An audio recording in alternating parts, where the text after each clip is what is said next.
Good evening and welcome to the Business Day. I'm Herman Green.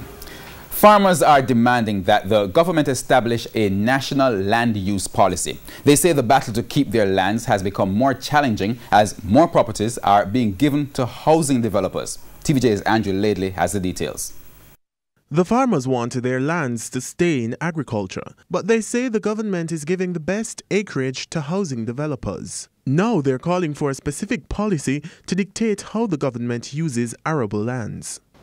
I urge the government to move with all seriousness to developing a comprehensive, practical land use policy. In particular, we, the farmers, want to see the majority of arable lands that have been blessed will stay in agricultural production and not to be subsumed in urban infrastructure and housing. And it's not just talk. President of the Jamaica Agricultural Society, Lenworth Fulton, presented figures which showed that the farmlands which were already marginal continue to dwindle.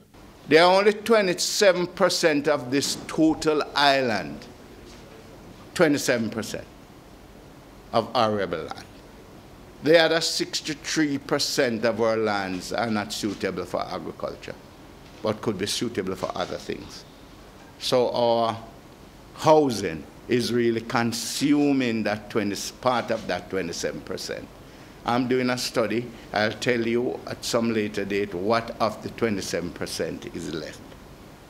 He says the proposed development in Bernard Lodge is another move to take what little good farmlands are left in the industry.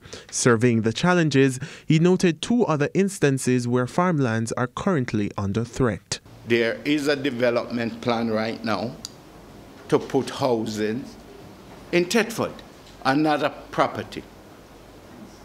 There is a plan to put houses in Montpelier. I don't know if it is on the border of St. James or Hanover.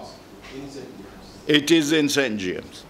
That Montpelier property, which carries the largest single citrus orchard and is one of the best dairy farmland you have in Jamaica, with the rainfall and the growth of grass, it is slated for housing. That is this food security threat that we face. Andrew Laidley, TVJ News.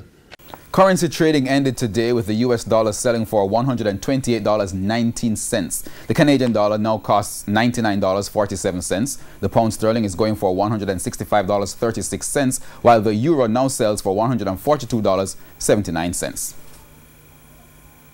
Now, oil prices held firm today. Oil for delivery in May went for $62.19 a barrel. The JSE index lost 462 points today, while the junior market index, it's up 28 points. Among the winners today, General Accident Insurance Company, Fosrich, Lasco Financial Services, GWest Corporation, and Caribbean Producers. On the losing side were Jetcon Corporation, Jamaican Teas, there they are, Carib Cement, Mayberry, Jamaican Equities, and Everything Fresh. That wraps up your Business Day. I'm Herman Green. Good evening.